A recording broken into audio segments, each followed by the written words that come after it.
So today we're going to continue on our series of sermons called The Big Questions, responding to the questions that many of you shared with me on image cards that we asked folks to offer up over the last a few weeks back. Today we want to deal with the question,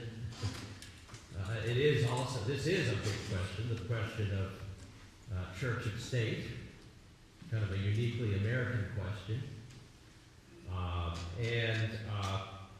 As I'll share in a little bit in the sermon proper, it was interesting when I was putting this sermon together.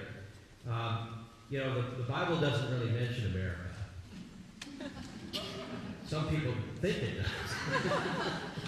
but it was written quite some time ago at a time, as we'll share a little bit more in detail, that there wasn't even any kind of concept of the kind of system of government that we have.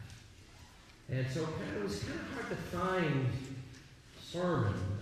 scripture lessons that dealt with the relationship between church and state in a way that really speaks to our particular situation. But I did find a couple things that actually seem to be somewhat in tension with each other. I'll be more talking about the first reading from the book of Acts, but then there's a little bit of piece from Romans which kind of seems to kind of come up against what we read in Acts, and there's some tension there. So the first passage that I want to share with you is from the book of Acts, which of course tells the story of the early church after Jesus' resurrection and ascension. This is what happens in the earliest movement, the earliest years of the Jesus movement. And they are operating within some pretty hostile environments as far as freedom to express their beliefs and to share those beliefs with others. And so this particular passage comes in the context of a conflict that happens between the religious establishment, and the religious establishment is backed up by the Roman government in what they're doing here, where they're commanding the leaders of the early Jesus movement not to preach anything about Jesus under any circumstances. And so they get called in because they continue to preach out in the public squares and in the synagogues. And they get called in to the council to account for that. The council members say, "Why are you doing this? Haven't we told you to stop doing this? And don't you understand that we're going to have to do something about this if you keep doing it?" So let's look here at verse 27 of Acts 5. They brought the apostles in, made them stand before the council. This was the temple council. And the high priest of the temple questioned them. "We gave you strict orders not to teach in the name of this man being Jesus, of course. He said, "But see what you have done. You have spread your teaching all over Jerusalem, and you want us to make us responsible for his death." Peter and the other apostles answered, "We must obey God, not men. The God of our ancestors raised Jesus from death, and after you had killed him by nailing him to a cross." Now, we're going to turn quickly to another passage. This is from Paul's letter to the Romans. And by this time, the Christian faith had spread beyond Jerusalem and into other regions, including Rome. And here's what Paul has to say in terms of the duties that Christians have towards state authorities. Remember what Peter says. You should obey God rather than other authorities. Here's what Paul says. "Everyone must obey state authorities, because no authority exists without God's permission, and the existing authorities have been put there by God. Whoever opposes the existing authority opposes what God has ordered, and anyone who does so will bring judgment on himself. For rulers are not to be feared by those who do good, but by those who do evil. Would you like to be unafraid of those in authority? Then do what is good, and they will praise you, because they are God's servants working for your own good. But if you do evil, then be afraid of them, because of their power to punish is real. They are God's servants, and carry out God's punishment on those who do evil. For this reason you must obey the authorities, not just because of God's punishment, but also as a matter of conscience. That is also why you pay taxes, because the authorities are working for God when they fulfill their duties. Pay then what you owe them. Pay them your personal and property taxes, and show respect and honor for them all. How does that feel in this time? Questioning our authorities. And how does this feel in contrast to what we read from Acts? Now, one thing before I get preaching, I'm not preaching yet, folks. No matter what anybody says. Remember that Paul, who writes this, winds up in jail and losing his life because of his unwillingness to stop preaching the gospel. So, it's a little bit muddled, isn't it? Just like us, as we try to understand what it means to follow Jesus in relationship to the authorities. So we are nearing the end of the Big Question Sermon series. Next week is our last series, last of the series, and as I say, we're going to be wrestling with this big question of church and state,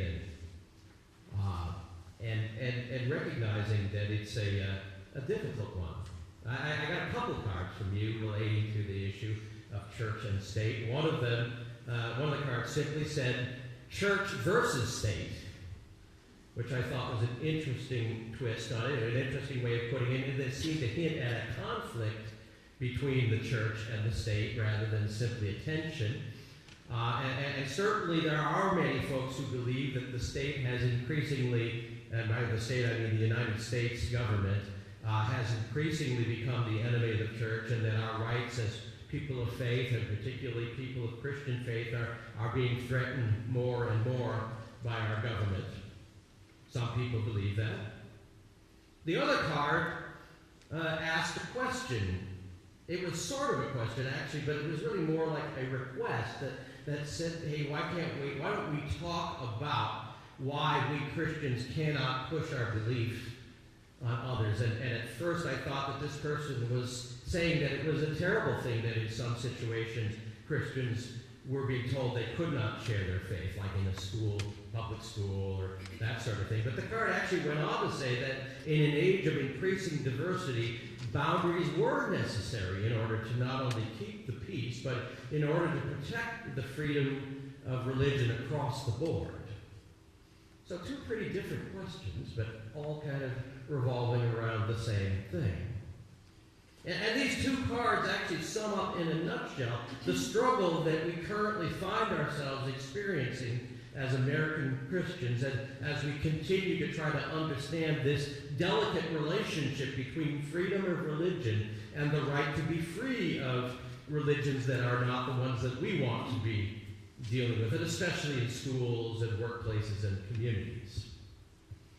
On the other one hand, we do have lots of folks who believe that the freedom of religion means that we should be absolutely and completely free to advocate for our beliefs anywhere and under any circumstances, and that any curtailment of those rights is an attack on religious freedom. On the other hand, there are many of us who believe that as our country becomes more and more religiously diverse, freedom of religion dictates that each of us has the right to not be subjected to attempts to convert us to someone else's religion, at least in public institutions that are not explicitly religious. Now, there's lots of reasons why Christians in particular find ourselves struggling to understand these seemingly competing rights. And as I mentioned, as we look to Scripture for guidance, we find that these questions are not directly addressed, and that a lot of this has to do with the fact that, contrary to the impression that we get from some preachers, America is not mentioned in the Bible. And I don't mean for that to sound snarky, or, well, maybe just a little snarky.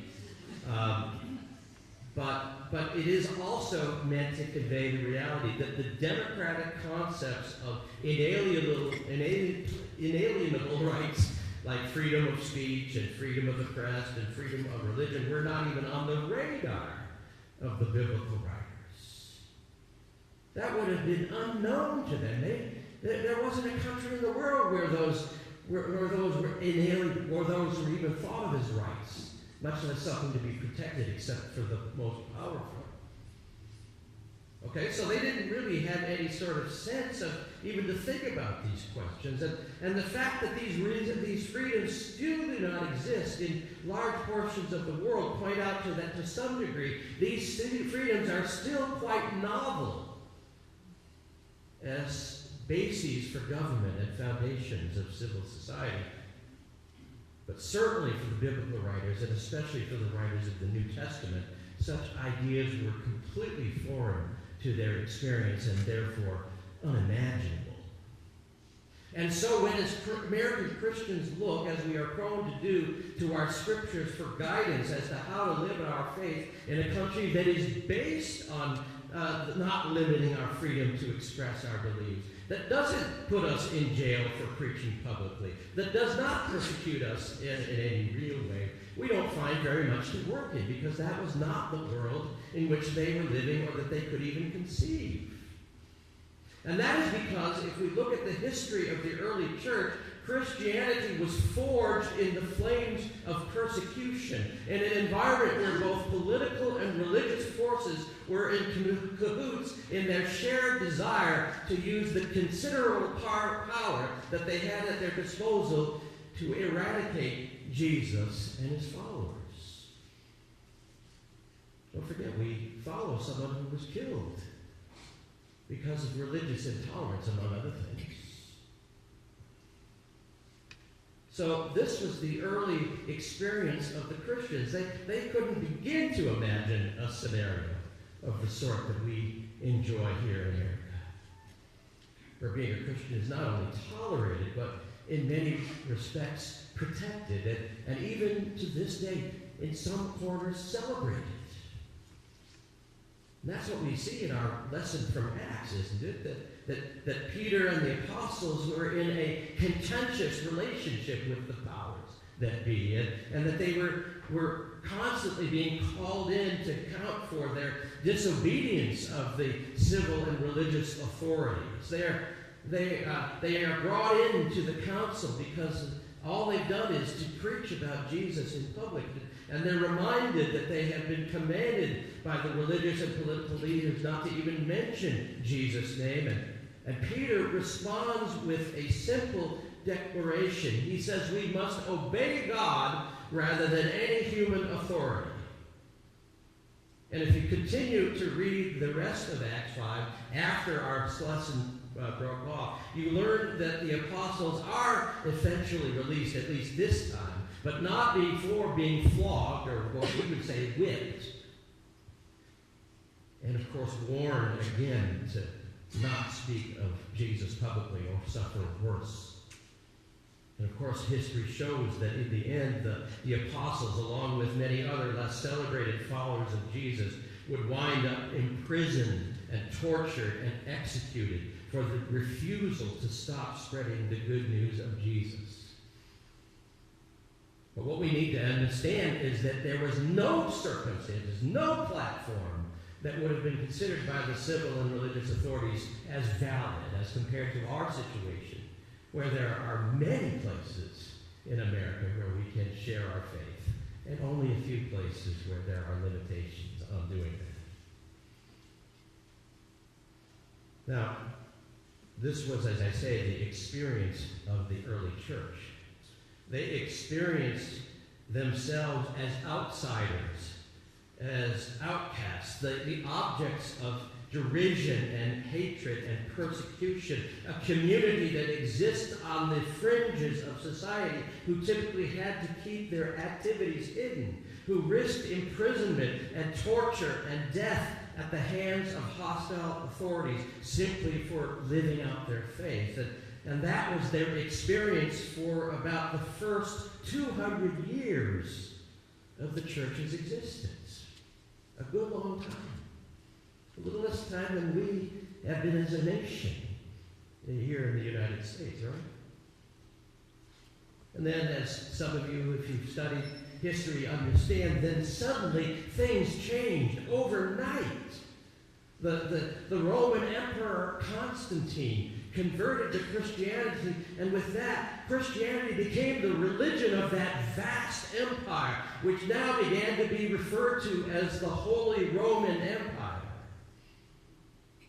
And overnight, the church went from being a ragtag, clandestine, illegal, persecuted group of believers to being the only recognized religious organization of this empire.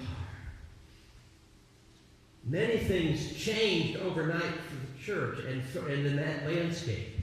But one thing stayed the same: religious intolerance. Only now it was the Christians and the church who were wielding the sword of intolerance.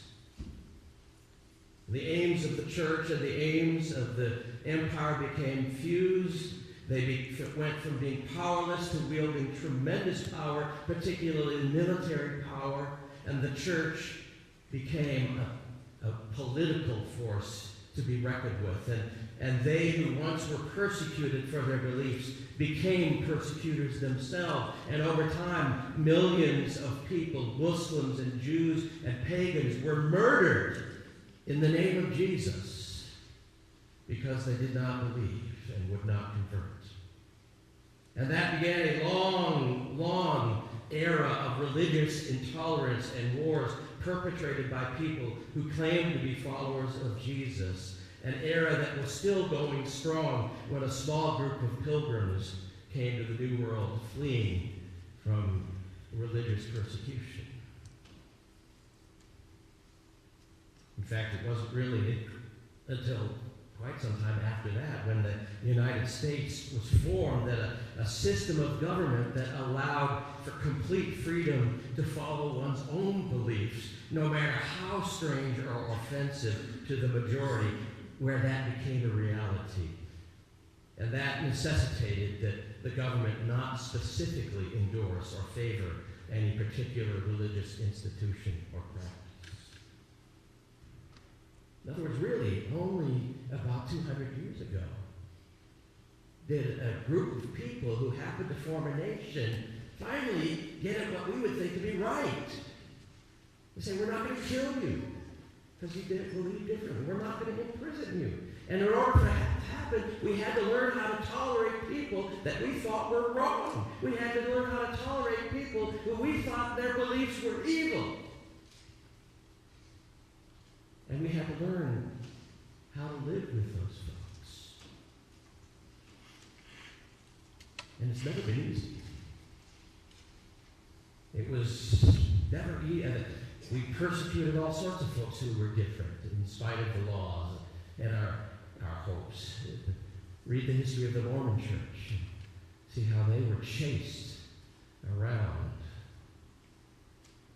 for example. Just one example.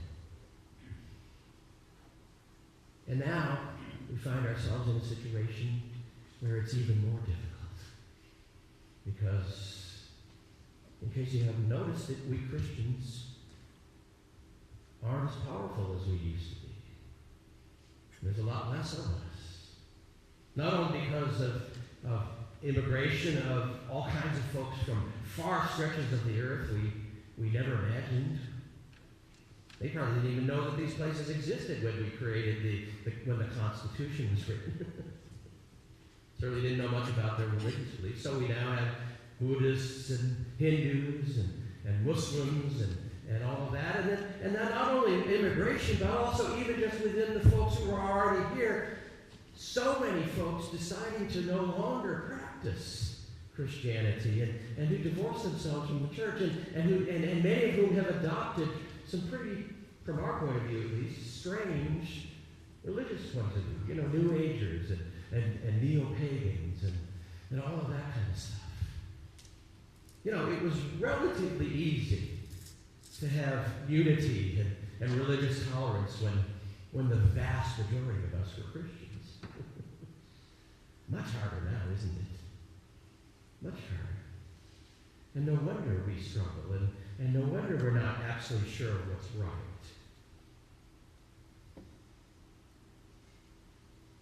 From the perspective of a lot of Christians, this all feels very much like a loss.